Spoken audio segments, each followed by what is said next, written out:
Okay, I think, okay, it's 8:03. Let's get started. My name is Zhaoqing. Good morning, everyone.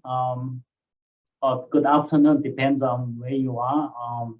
So I'm Zhaoqing from Pacific Northwest National Laboratory, and I have Gabriel García-Medina here with me, also from PNNL. In today's webinar, we are going to talk about the high-resolution regional hindcast datasets for wave energy resource characterization in U.S. coastal waters. So here's the outline of the presentation. First, I will give the background and the motivation of the study, and share some modeling challenges, such as the different scale and the resolution of the modeling and the computational requirements for the large model domains. And Gabriel will talk about the details of modeling approach for wave hindcast and the resource characterization, including model validation and the following IEC standards and some regional resource variability. And also share the data dissemination method. Finally, I will give a quick summary and share some thoughts about future work.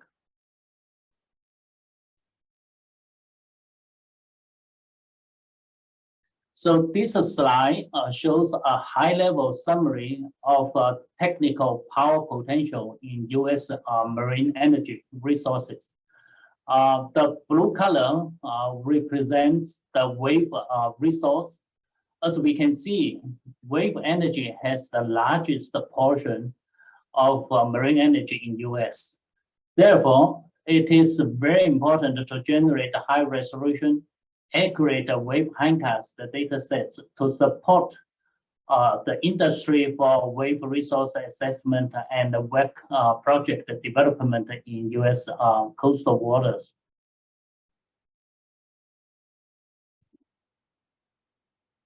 This study is a part of a larger project on resource characterization, model validation, and classification. It is a multi-year, multi-lab effort funded by the U.S. Department of Energy, Water Power Technologies Office, in collaboration with academia and industry partners.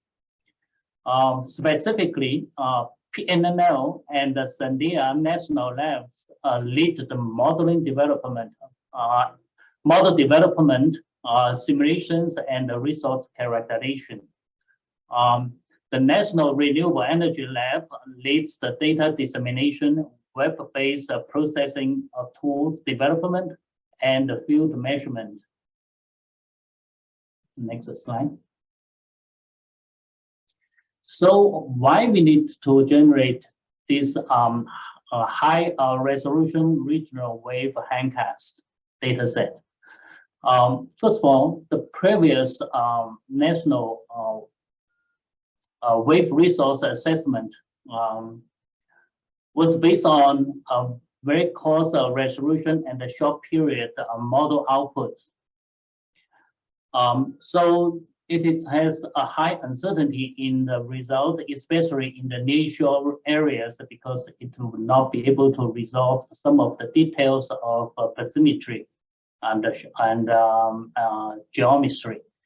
And also, there are quite a few of local resource assessments use different methods, such as forcing, and also output. It's not consistent. So it is hard to make apple-to-apple comparison when we compare different resources in the different regions.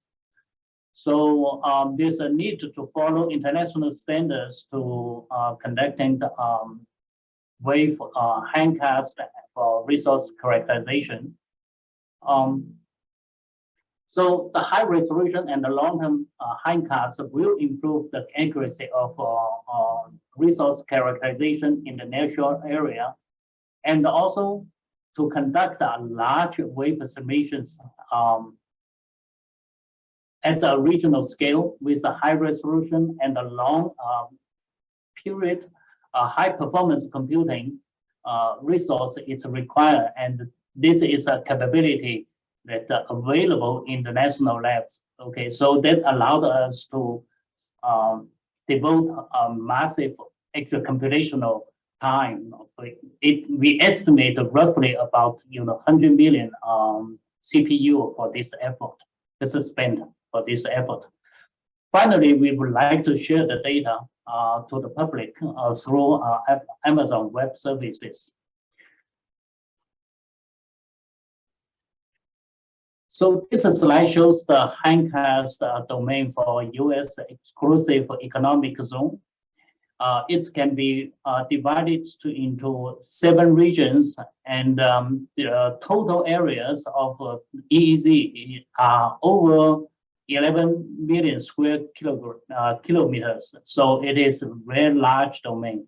I'd like to point out here, though, for the Alaska, because of the northern Alaska and the Arctic coast is affected by sea ice, we do not actually, our current effort does not cover that areas. So we mainly consider the southern Alaska.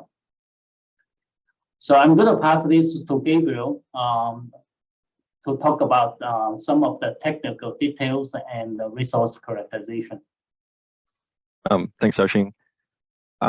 So to achieve those goals, we started looking at a global WaveWatch model. I'll go a little bit into details. Next slide.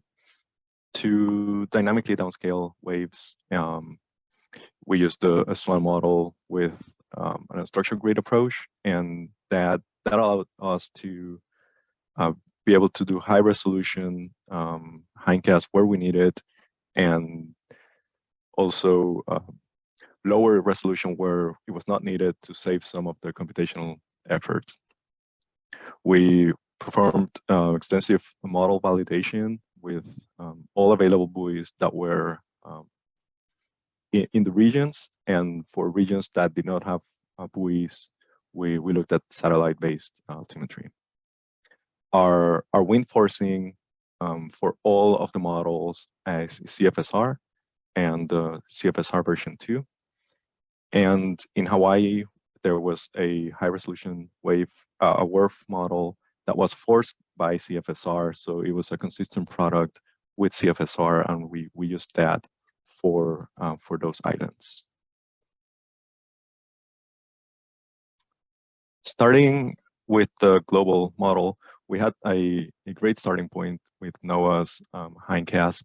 They did a reanalysis using their ensemble model, and the figure on the left shows the resolution of their model. So it's a 30 by 30 minutes global coverage, and there are 10 and 4 arc-minute models nested around the coastal areas of the United States.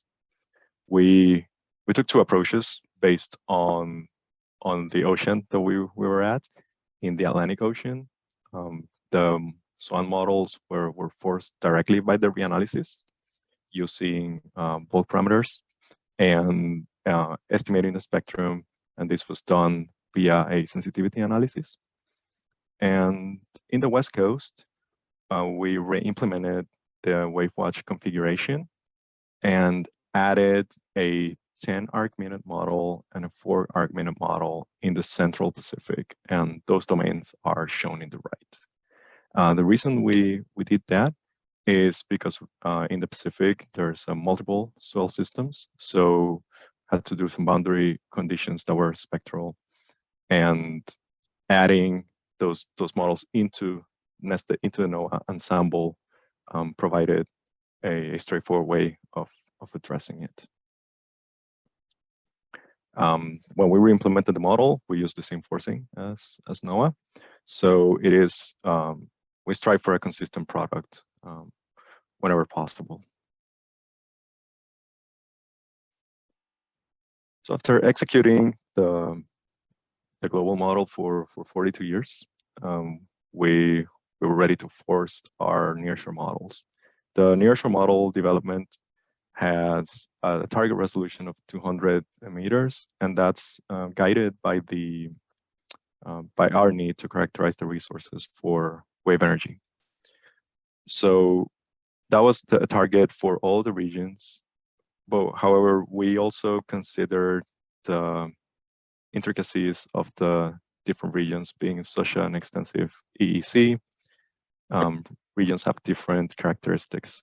And here are 3 examples to show what I mean.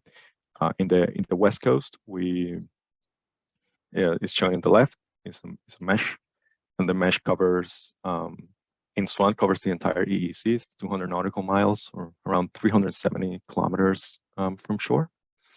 And here we paid specific attention to places like Monterey Bay, and to make sure that we were able to capture those processes as waves get refracted by canyons and nearshore features. Southern Alaska in the middle, we had a very high resolution around the Aleutian Islands because we needed to make sure that the swells from the Pacific Ocean propagated properly into the Bering Sea and vice versa. And our coverage, as Zhaoqing mentioned, is all the way up to the tip of Bristol Bay, areas that are less covered by sea ice. And in the right is an example mesh of Hawaii. And in Hawaii, we had the challenge of, we were facing of many seamounts in the northwest part of the island. So besides having a high resolution near the islands, we also made sure that we were able to capture the refraction processes around these underwater seamounts. Pivoting to the Atlantic region, the figure on the left is East Coast, and these models are developed by Sandia National Labs in collaborations with NC State. And here, the figure on the right the figure on the left shows model resolution for the East Coast model. And here in the East Coast, we have very, very high resolution in the complicated areas, particularly near Chesapeake Bay, and also making sure that offshore islands were correctly added into the model. Figure on the right shows the Gulf of Mexico, Puerto Rico, and Virgin Islands model. And a similar approach was taken, having high resolution between Puerto Rico and the Virgin Islands to ensure that the swells traveling from the Atlantic into Caribbean Sea were accurately modeled.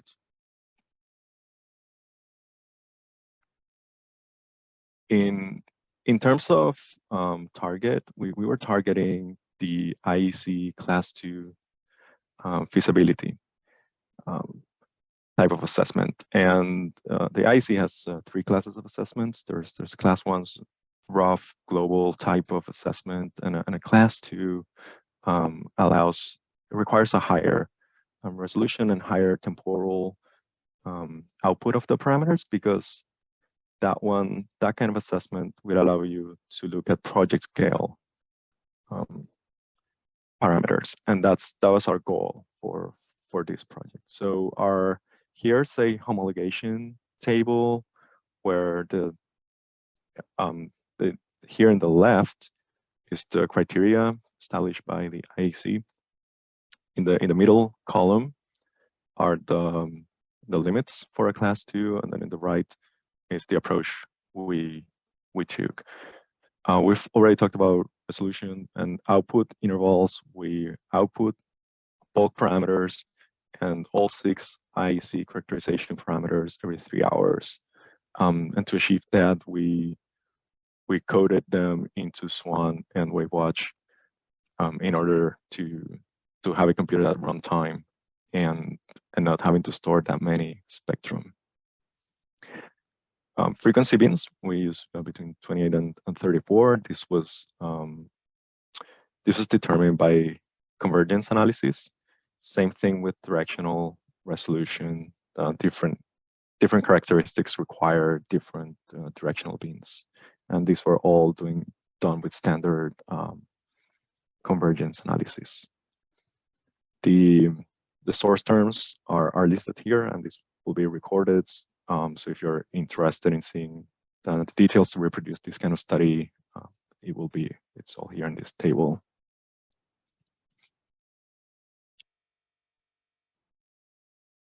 I'd like to share some of the sensitivity analysis we conducted. Here is a figure on the left shows solutions of wave height at different buoys in Hawaii. On the top left panel is 51101. It's a deep water buoy. And the left panel at the bottom is buoy 106. It's in the northwest of Oahu. And because these models are they were so large, because of the requirements we had, we needed to see where the convergence was, so not to do too many iterations, but too small of a time step that we then will not be able to afford. But we needed to maintain an optimal solution. And we used different iterations for different models. They varied from 1 to 3 iterations in the SWAN convergence. The figure on the left shows the differences in the model. So the predicted wave height with 1 and 2 iterations. And this kind of analysis we perform at many locations inside of the model. And when we arrived at a convergent solution, then we use the most optimal for computations. There are challenges with these models in terms of swell propagation. So that requires smaller time steps. And even if you only look at the bulk statistics, this might not show up, but we looked at time series, many time series in detail to make sure we got our swell timings correctly. And that's shown here in the figure on the right middle, where this is peak period, and set in the circle, it's a storm coming into the model domain. So you have these very high periods, all of a sudden 25-second periods. And the correct time step will allow you to capture those swell timings correctly. We always kept an eye on iterations needed for model convergence. So if we needed to, we'll make adjustments to it.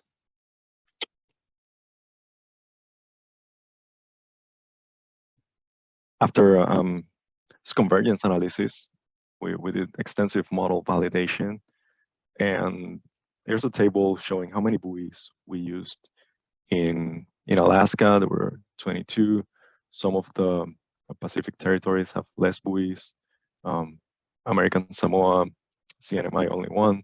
Guam has 2 buoys. Caribbean 7, and then the West Coast had 46 buoys. This is over the 42-year hindcast. Figures on the right shows you a few of the locations that we use for model validation. Show you some examples of how the model performed. Because our goal was for resource characterization, we validate against the 6 resource characterization parameters. And so figure on the left are time series as an example of 2009 in the West Coast. From top to bottom is omnidirectional wave power, significant wave height, energy period, spectral width, the direction of maximum wave power, and directionality coefficient. The data is shown in red, and the model predictions are shown in black. In terms of time series, the variability, interannual variability is captured well. Storms are captured, and the directionality of the resource as well. Figure on the right shows scatter diagrams of these 6 parameters. The colors show the different seasons. So we also quantify the seasonal performance, and the details can be found in the publications. And with those numbers, you can get a sense of how much bias seasonally there is in this data set. Second example from the East Coast. Again, the six parameters. This is a different wave climate, but also very well captured by the model. Besides looking at bulk or integrated parameters, we looked at spectral validation, and on the left there's some qualitative validation where, as we were doing the hindcast, we wanted to make sure that if there was a bimodal C-state like in the top left panel, the model had this bimodal C-state as well. So you see there's a shorter period system coming from the northwest, and there's a long period swell from the southwest. And this kind of a qualitative validation, we make sure our model was able to perform.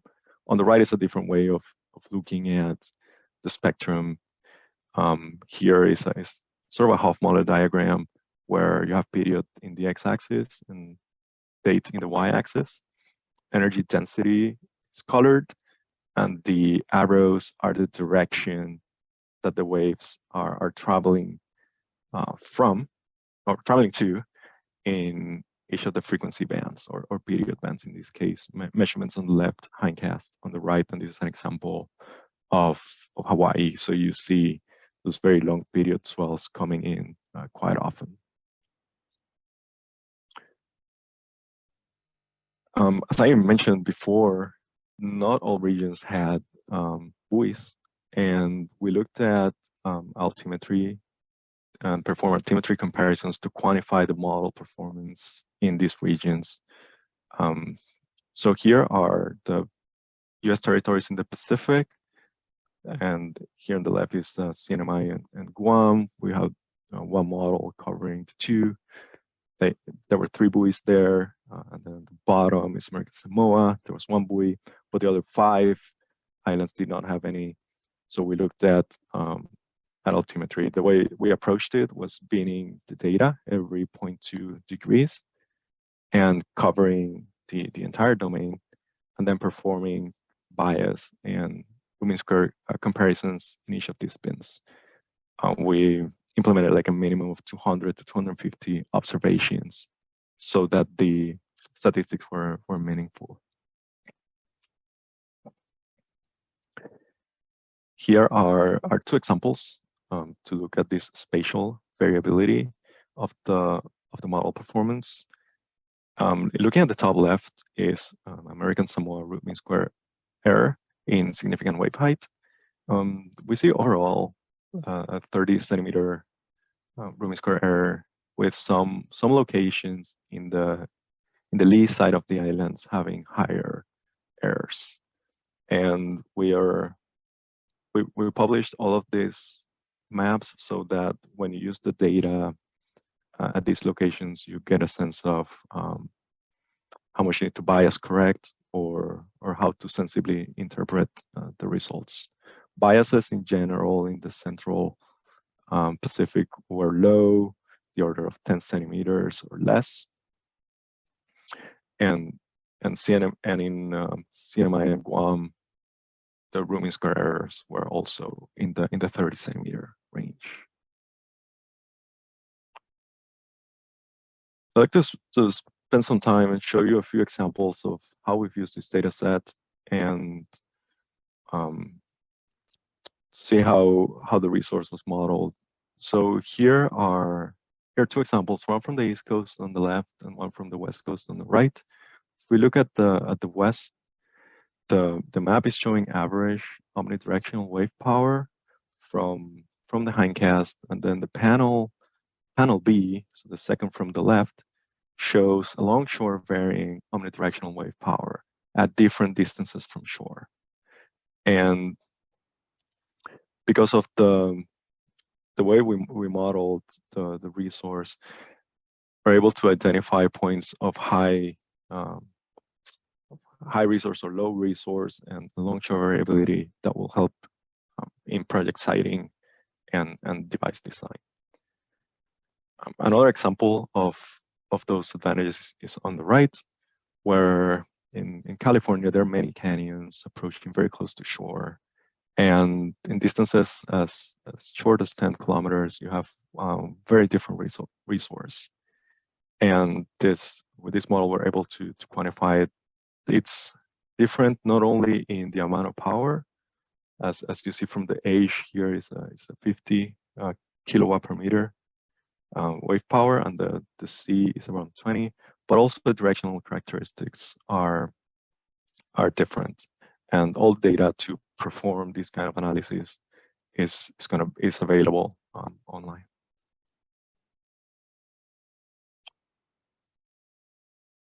Here are also producing maps of the 6 characterization parameters. Here is a blended image from SWAN in the southern Alaska, and then the NOAA-based wave watch model in the Arctic and northern Bering Seas.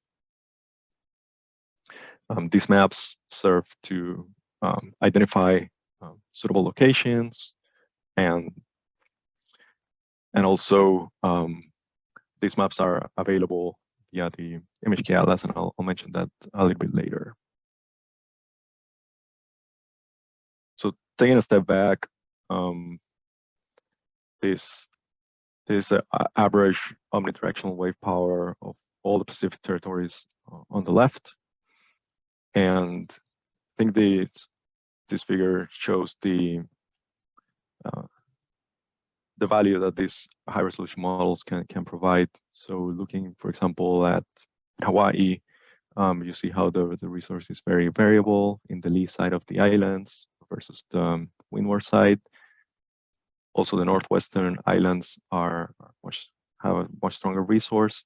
So the models provide large coverage, but also details near shore where they are needed. Now, a figure on the right is directionality coefficient, and a high number of directionality coefficient means waves are aligned at a certain direction. So if you have monochromatic waves going from one direction, you have a directionality coefficient of 1. Low values are very complex multimodal sea states. And we see the gradient in the Pacific, where Central Pacific receiving swells from the north, from the south, locally generated winds from the east have more complex sea states.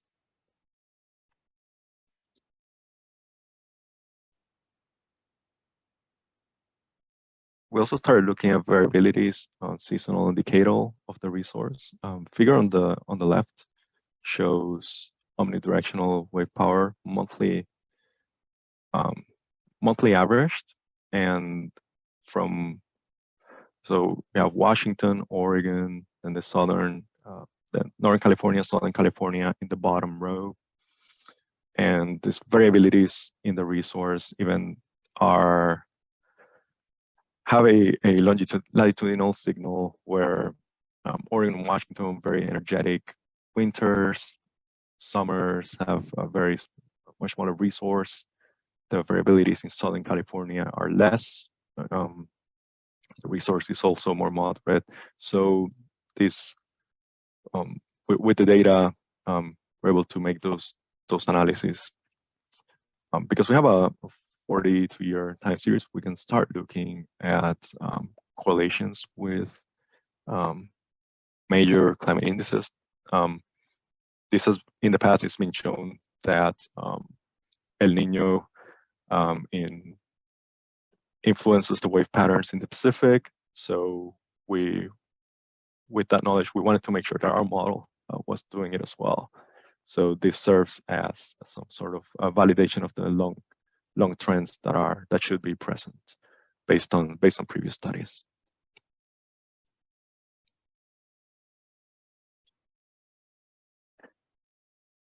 From that, we started looking at things that we were not able to look at before. So we were identifying nearshore hotspots in Alaska. And our definition for nearshore here is 1 kilometer from shore. So that required making use of this new product. And the reason you can choose many distances from shore. This example is 1 kilometer because it's a practical distance for cabling, for installation, for servicing. So we started looking at how that varies. And we looked at the optimal hotspot identifier, and that parameter relates the available power with the frequency of the power above 2 kilowatt per meter divided by the monthly variability. So a high number is a suitable place that has good power, low variability. And a low number could mean very variable resource at a low power. And those are colored on the figure in the top. So this hindcast reveals this large variability in this nearshore resource that can be used for planning and for siting. And on the left is the distribution in depth of those hotspots. And as you can see, it's a very widespread because of the continental shelf being present in some parts, other islands. The insular shelf is very steep, so large variability, and that's able to be explored from this hindcast.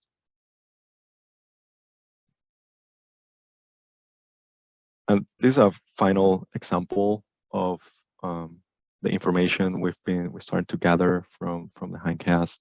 Here, figure on the right bottom is average wave power around Maui, and we've started to look at the resource around the island because it's extremely variable. And with this product, we're able to match, let's say, a resource with a device. So it's interesting to look at this variability around islands.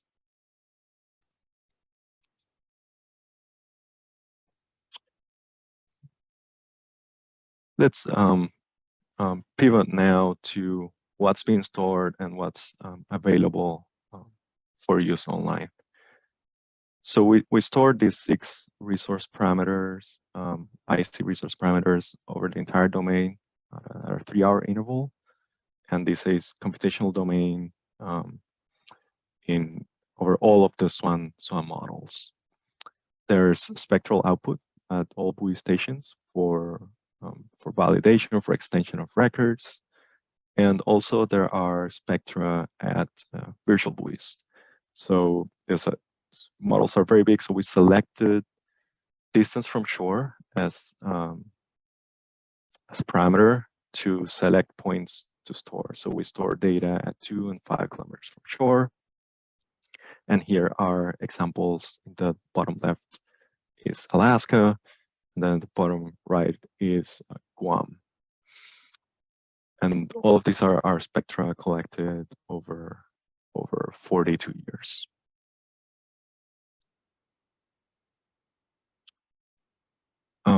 The NREL is leading the data dissemination effort, and what they are. So right now we have West Coast, Atlantic, Alaska, and Hawaii available online. The rest of the models are coming online. These are large data sets. NREL is continuously adding data to the repository, and eventually all of them will be available. The parameters are the same I discussed earlier. And one thing I didn't mention is that the virtual buoys have a 1-hour time step versus 3 hours for the spatial, the bulk parameters.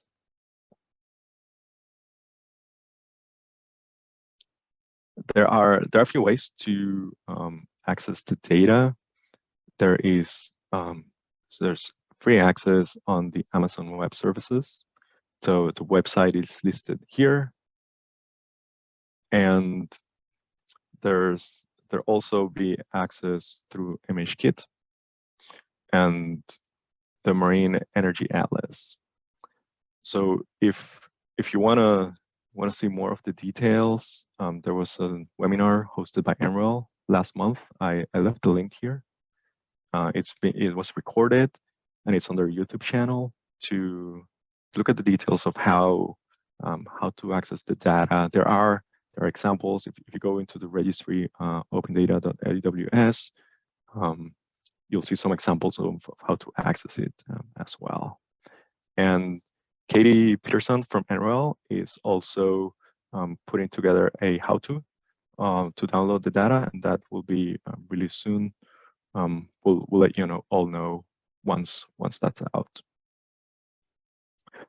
So I think I'm going to pass it back to Zhaoqing for closing.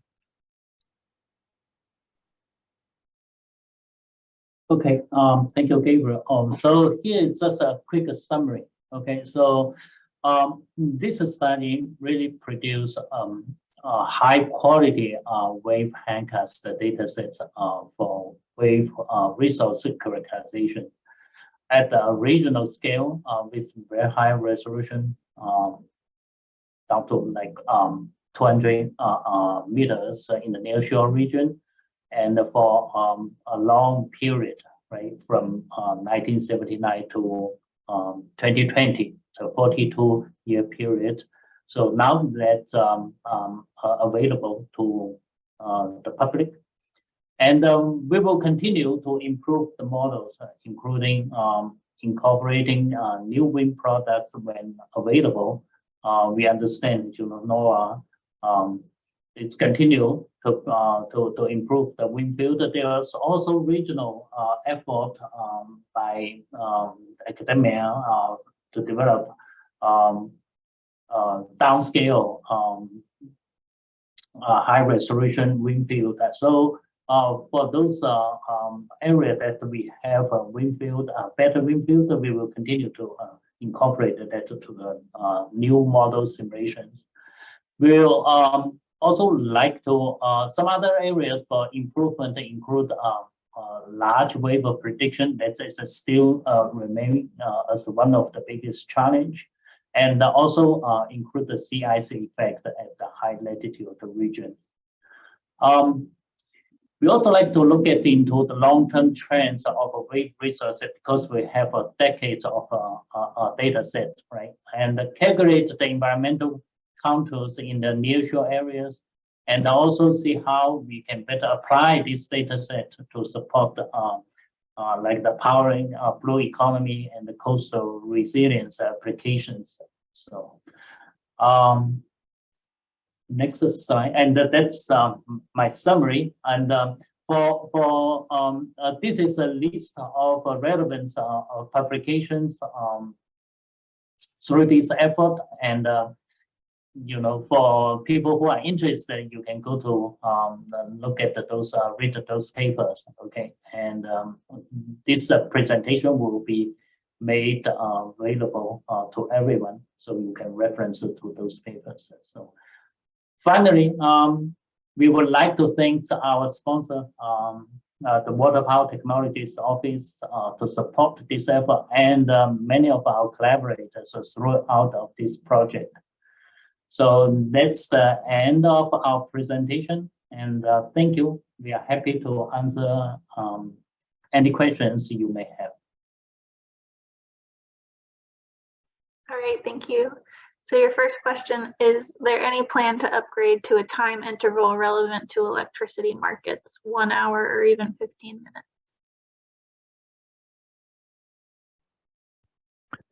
minutes?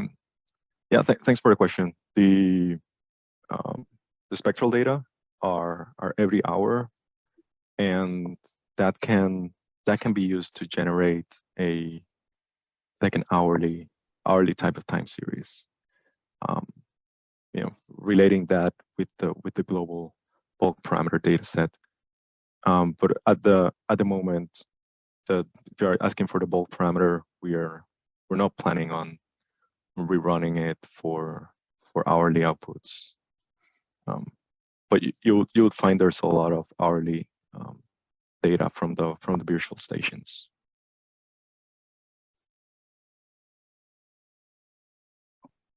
All right, is it possible to also get the bathymetry data? I think the data is available online, but if it isn't, we can look into that. Yeah, the data, actually, the bathymetry data is mainly from NOAA's data sets, right? So, of course, we compile them together, but we can maybe provide the link of the data source or provide the bathymetry data. That's a good suggestion. So we will definitely consider to provide that. Thank you. So your next question, I wonder, let's see, will the data sets be updated in the future? And what is the WRF model's purpose? Is it for typhoons? Joshi, you can take the first and I'll take the second. If the data set will be updated in the future, this project will continue, okay?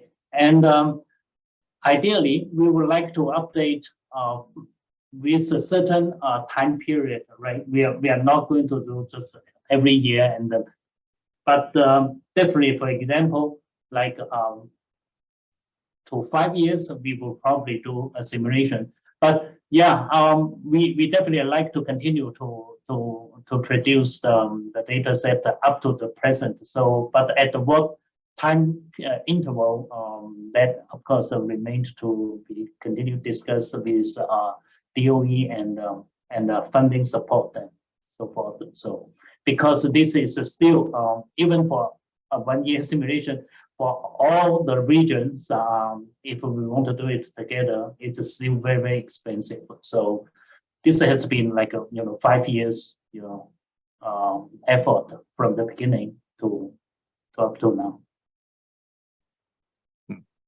And Sam also asked about the WRF model purpose, and she said typhoons. Yes, so typhoons, because this high resolution product can capture the circulation better. And we also used that in Hawaii because this is a WRF that was nested into CFSR, so it's consistent. But at the 5 kilometer resolution, it was able to capture the shadowing of the wind field from the volcanoes. So it modeled very well the wind variability around the islands, and that had a direct effect on the wave field.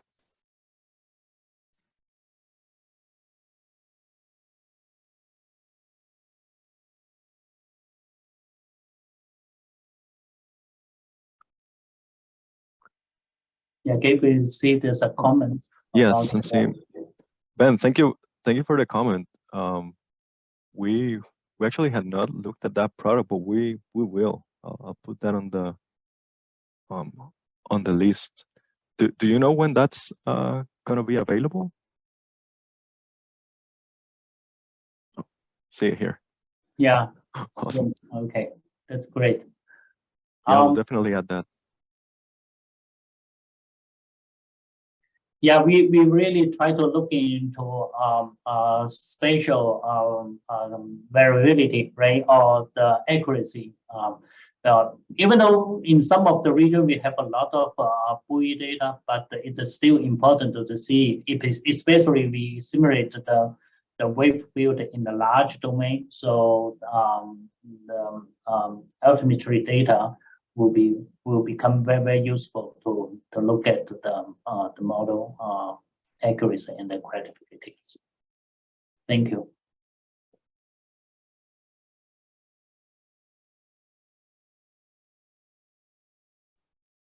Your next question, can you expand on how you think the data sets can be applied for powering the blue economy applications, such as remote communities and coastal resilience?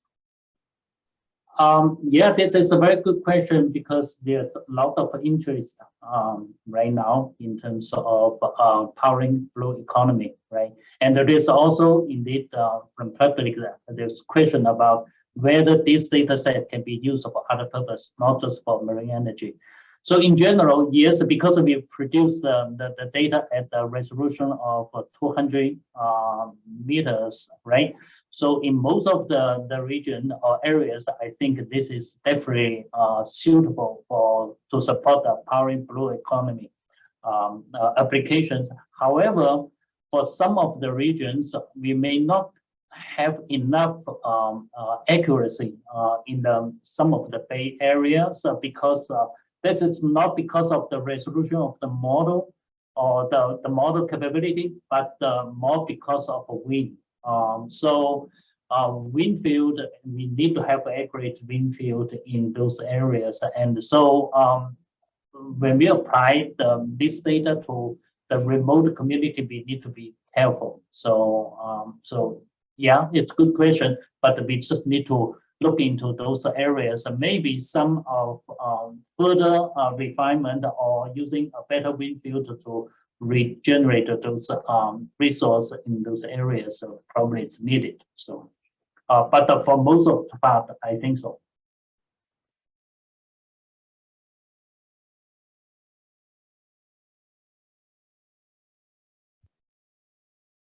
Great. The last question I'm seeing is, can this data set be applied to offshore wind? Gabriel, you want to address this one?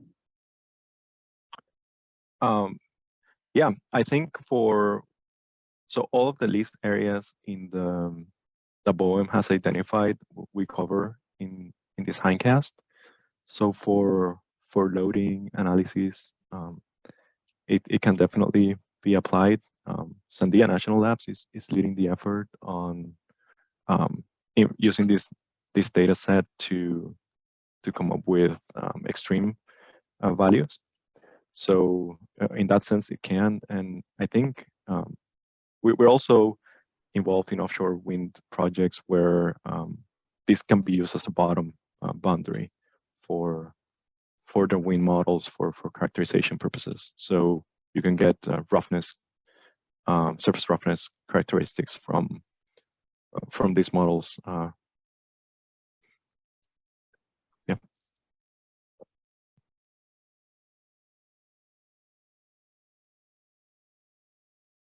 Any other questions? If not, we will end our webinar here. And like Haley said, so this webinar is recorded and the video will be shared to the people who register, and also the PowerPoint we will make it also available to everyone. Thank you. Thanks.